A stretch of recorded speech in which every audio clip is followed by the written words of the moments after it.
Shalom, shalom, shalom, chers frères et sœurs, soyez les bienvenus dans cette nouvelle vidéo dans laquelle nous allons parler de discernement des esprits. J'ai promis dans la dernière vidéo de parler du discernement des esprits. Alléluia. Dans la dernière vidéo où on a parlé des faux ministres de l'évangile. Si vous venez de tomber sur cette vidéo, je vous prie d'aller sur notre page Facebook ou encore sur notre chaîne YouTube Christ TV 7 pour voir la dernière vidéo. Cela va certainement vous édifier, vous ouvrir les yeux. Alors si vous n'êtes pas encore abonné, je vous prie de vous abonner à notre chaîne et surtout de regarder la vidéo du début jusqu'à la fin.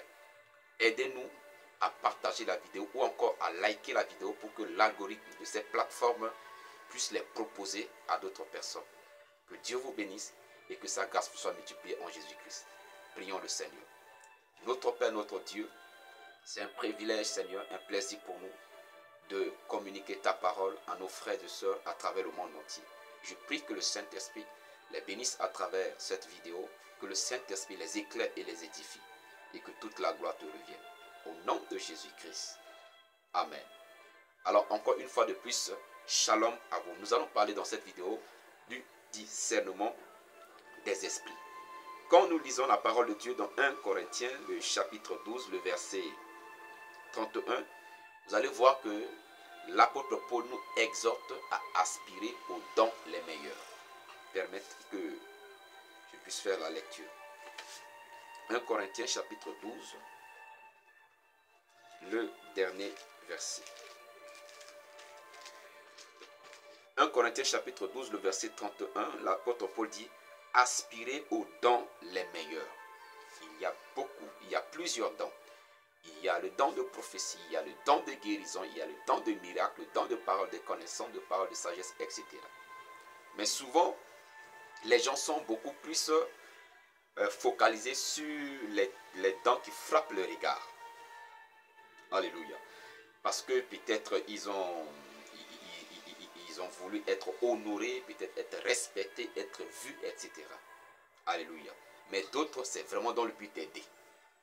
Parce que, par exemple, le don de miracle, quand tu fais des miracles, on va parler de toi. Quand tu guéris, on va parler de toi. Ou bien tu es vu, tu vas être peut-être respecté. C'est dans ce sens-là que beaucoup de personnes aspirent à ces dons. Alléluia. Mais cependant, il y a des dons très importants que ceux qui frappent les yeux, mais qui sont souvent ignorés. Par exemple, le don de la sagesse. Peu sont ceux qui prient pour avoir ce don. Parce que tout le monde veut prophétiser, parce que tout le monde veut guérir les malades, parce que tout le monde veut opérer des miracles. Amen. Mais peu sont ceux qui demandent le don du discernement des esprits. Ça fait partie des dons spirituels. Et cela est très important, surtout en ce temps de la fin. Vous allez voir, dans le dernier vidéo, on a vu que le diable, dans la dernière vidéo, on a dit le diable se déguise en l'ange de lumière. Alors si on n'a pas le discernement, on risque de tomber dans son piège. Dans la dernière vidéo, on a parlé aussi des faux serviteurs de Dieu. Si on n'a pas le discernement, on va tomber dans leur piège. Le discernement des esprits, c'est un don très important dont nous avons besoin pour aller de l'avant dans notre marche avec Dieu. Dans 1 Corinthiens, le chapitre 12, le verset 10, l'apôtre Paul nous révèle ce don.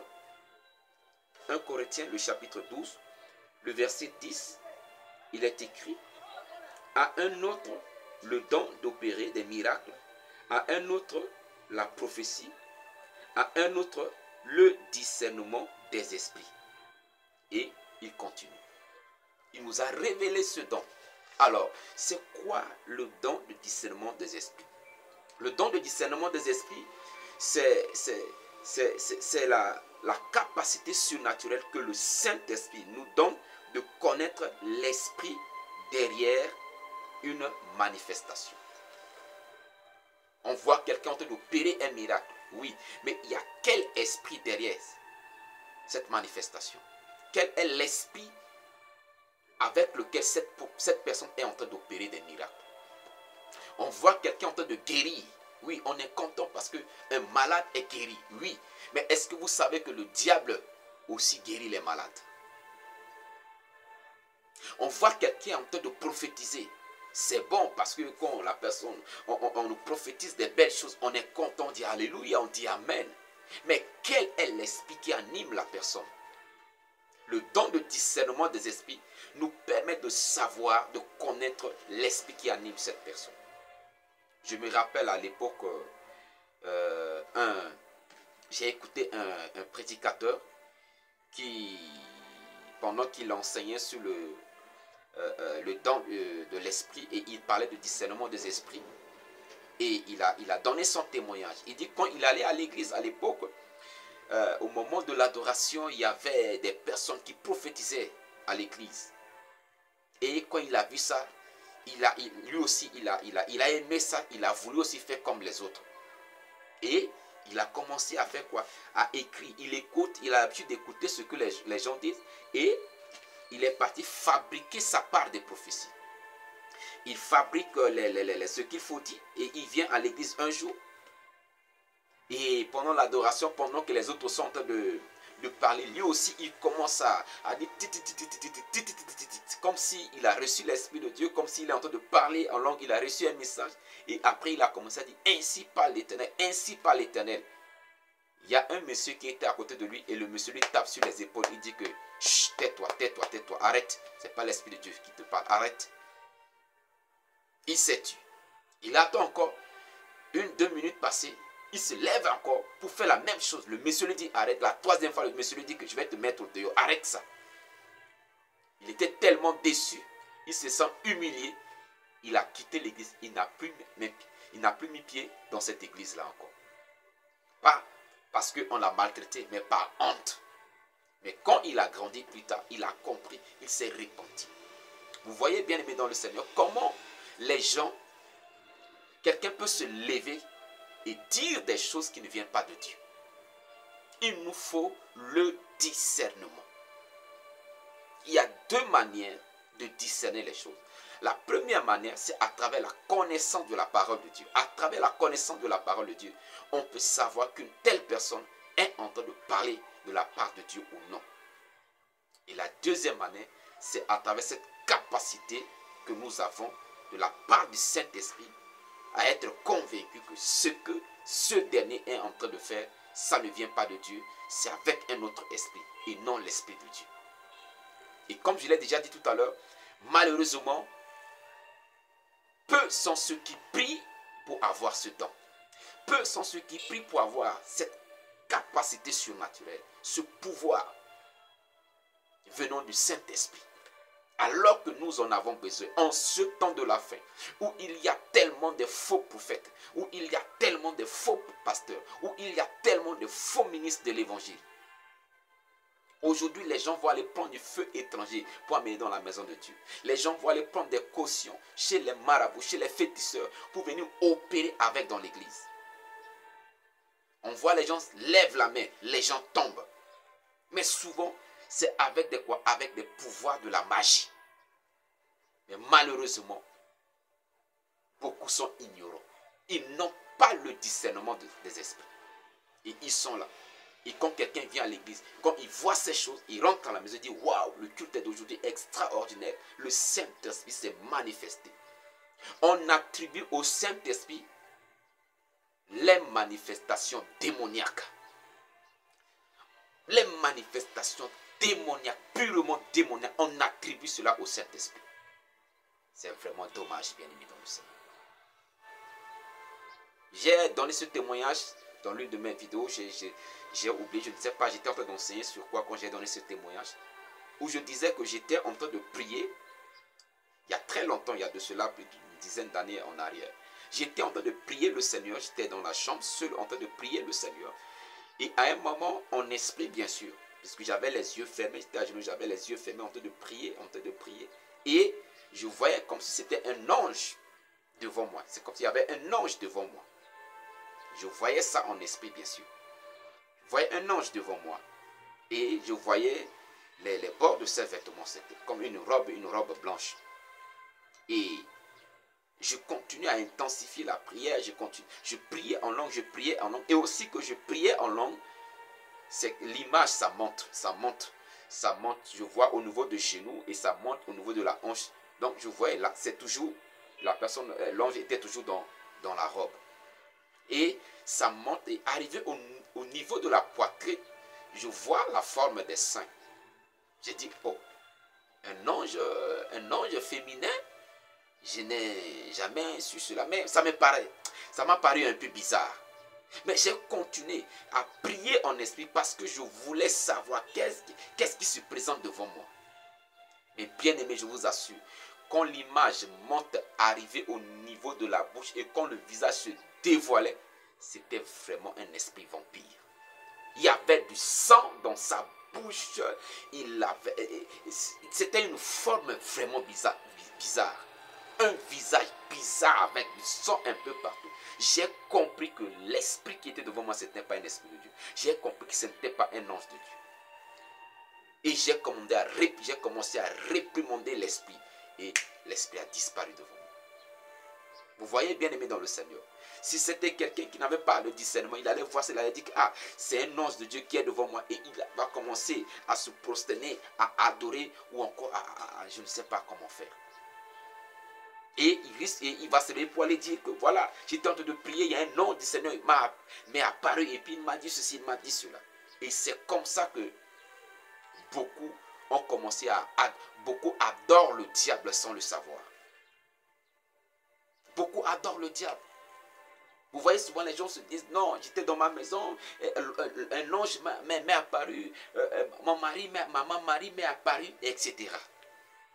Bien-aimés dans le Seigneur, faites attention. Priez pour avoir le discernement des esprits. Vous voyez, les musulmans ont l'habitude de dire que l'ange Gabriel s'est révélé à Mohamed pour lui donner le Coran. Je dis souvent aux gens que je peux croire en cela. Je peux croire qu'il y a un esprit qui s'est révélé à ce monsieur. Mais malheureusement, il n'a pas eu le discernement que ce n'était pas l'esprit de Dieu. Ça, c'est mon interprétation personnelle des choses. Alléluia. Le tout, ce n'est pas de dire que non, un ange m'est apparu. Oui, un ange t'est apparu, mais est-ce que c'est un ange de Dieu? Non, il y a une voix qui m'a parlé, oui, mais cette voix-là, est-ce que ça vient de Dieu? Est-ce que ça vient de l'Esprit de Dieu? Il y en a qui ont l'habitude de dire que j'étais en train de prier, j'ai entendu une voix. Mais ce n'est pas parce que tu as entendu une voix qu'il faut attribuer forcément cela à celle de Dieu. Il faut forcément attribuer cela à Dieu ou bien au Saint-Esprit. Non, bien aimé dans le Seigneur. Ce n'est pas parce que tu as reçu une vision qu'il faut forcément attribuer cela à l'Esprit de Dieu. Nous devons avoir le discernement. Parce que si l'esprit, si le diable arrive à percer notre pensée, mais il va mettre des choses dans notre pensée. Et on va penser que cela, ça vient de Dieu, alors que ça ne vient pas de Dieu. Voilà pourquoi il nous faut avoir le discernement des esprits. Nous devons avoir le discernement des esprits. Non seulement pour voir ce qui se passe devant nous, celui qui nous parle en tant que prophète, celui qui nous parle en tant que prophétesse, non seulement nous devons examiner ou étudier, discerner l'esprit derrière la personne qui nous parle, mais aussi discerner l'esprit qui nous parle. Alléluia. Nous devons aussi discerner l'esprit qui nous parle. J'entends souvent les gens l'habitude de dire, j'ai entendu une voix, j'ai entendu une voix. Je dis, mais une voix ne veut pas dire forcément que c'est la voix de Dieu. Une voix ne veut pas dire certainement que c'est celle du Saint-Esprit. Il faut avoir le discernement. Et la parole de Dieu nous dit quoi? Éprouver les esprits pour voir s'ils viennent de Dieu. Nous devons éprouver les esprits. Alléluia. Bien-aimés dans le Seigneur, il est important d'avoir le discernement. Voyons cette expérience que l'apôtre Paul a eue. Dans Actes des Apôtres, chapitre 16, les versets 16 à 18. Actes des Apôtres, le chapitre 16. À partir du verset 16 au verset 18. Ah, désolé, le chapitre 15. Ok, le chapitre 16. Il est écrit, comme nous allions au lieu de prière, une servante qui avait un esprit de python. Vous voyez, on dit cette servante avait un esprit de python, mais elle se proclame un servant de Dieu, bon, etc. Je reprends, comme nous allions au lieu de prière, une servante qui avait un esprit de python et qui, en devinant, procurait un grand profit à ses maîtres, vint au-devant de nous et se mit à nous suivre, Paul et nous. Elle criait, ces hommes sont des serviteurs du Dieu très haut, et ils vous annoncent la voie du salut. Elle fit cela pendant plusieurs jours. Paul, fatigué, se retourna et dit à l'esprit, je t'ordonne au nom de Jésus-Christ de sortir d'elle, et il sortit à l'heure même. Alléluia. Vous voyez, bien aimé dans le Seigneur, vous voyez comment le diable peut se déguiser à l'ange de lumière pour tromper des gens. Quand l'apôtre Paul, quand ils sont arrivés à Macédoine, la Bible dit, il y avait une servante qui était là. Elle était là, elle était animée d'un esprit de python. Elle avait l'esprit de python, l'esprit de serpent. Mais elle devinait. On peut dire, elle prophétisait. Elle donnait des visions. Et elle disait des choses exactes. Et c'est là où les enfants de Dieu ne comprennent pas. Les enfants de Dieu ne comprennent pas que un faux prophète, c'est-à-dire un prophète qui n'est pas de Dieu. Quand on parle d'un faux prophète, ce n'est pas celui qui prophétise le mensonge. Non. Quand on parle d'un faux prophète, c'est celui qui ne vient pas de Dieu. Celui qui ne vient pas de Dieu, il peut vous dire des choses exactes, alors que c'est un faux prophète. Il peut vous dire des choses exactes, alors qu'il ne vient pas de Dieu. Une prophétesse qui ne vient pas de Dieu, qui est animée d'un esprit de python, et elles sont pleines dans nos églises aujourd'hui. Elle peut vous dire des choses exactes, mais cependant, elle n'est pas de Dieu. Et c'est ce qui s'est passé avec celle-ci, avec l'apôtre Paul. Il disait aux gens que voilà, les apôtres, que l'apôtre Paul et son équipe, ce sont des véritables serviteurs de Dieu. Ils vous montrent la voie du salut. Et c'est vrai. L'apôtre Paul et son équipe, ils montraient la voie du salut. Ce que la dame là disait, ce n'était pas faux, c'était la vérité. Alors qu'elle était animée d'un esprit de python. Et quand elle a commencé à faire ça, l'apôtre Paul ne disait rien. Mais arrivé un moment, l'apôtre Paul a compris que non, ce n'était pas l'esprit de Dieu qui animait cette dame. Et publiquement, l'apôtre Paul a réprimandé l'esprit. Il a ordonné à l'esprit de sortir de la dame au nom du Seigneur Jésus-Christ. Et la Bible dit, l'esprit est sorti de la dame. Et même les maîtres de la dame, ils ont vu que voilà leur entreprise, parce qu'en devinant, ils procuraient de gains à ses maîtres. Elle avait des personnes derrière elle. Vous voyez, bien aimé dans le Seigneur. Combien aujourd'hui suit des faux prophètes, suit des faux prophétesses, des fausses prophétesses. Combien de prophètes aujourd'hui sont animés des mauvais esprits, sont animés des esprits de python. Combien de soi-disant prophétesses aujourd'hui sont animés des esprits de python. Mais nous, on ne discerne pas. On voit seulement ce qu'elles disent, ou bien ce que ces prophètes disent. On dit, ok, non, ce qu'il a dit, c'est la vérité. Oh, je ne lui ai rien dit, mais il m'a raconté mon problème. Mais écoutez, vous pouvez aller chez un marabout sans rien lui dire. Il y a des marabouts qui sont capables de vous dire pourquoi vous êtes venu chez lui. Ils sont capables de vous dire votre problème sans lui donner des explications. Ils sont capables de le faire. Ce n'est pas parce qu'il a dit vrai ou bien il t'a raconté ton problème sans que tu aies tu as ouvert la bouche pour lui dire quoi que ce soit, que ça veut dire que voilà, c'est un vrai. Bien-aimé dans le Seigneur, faites attention. Voilà pourquoi j'aime dire que si les gens viennent à l'église, ou bien si les gens vont à l'église, uniquement à cause des miracles ou des prophéties, il est mieux même d'aller chez les marabouts. Parce que l'église, ce n'est pas seulement pour les miracles. L'église, c'est pour le royaume, c'est pour la vie éternelle. D'abord. C'est pourquoi le Seigneur Jésus a dit, cherchez premièrement le royaume des cieux et sa justice. Premièrement. Et les autres choses vous seront données par-dessus. Le miracle viendra après. L'orientation à travers la prophétie viendra après.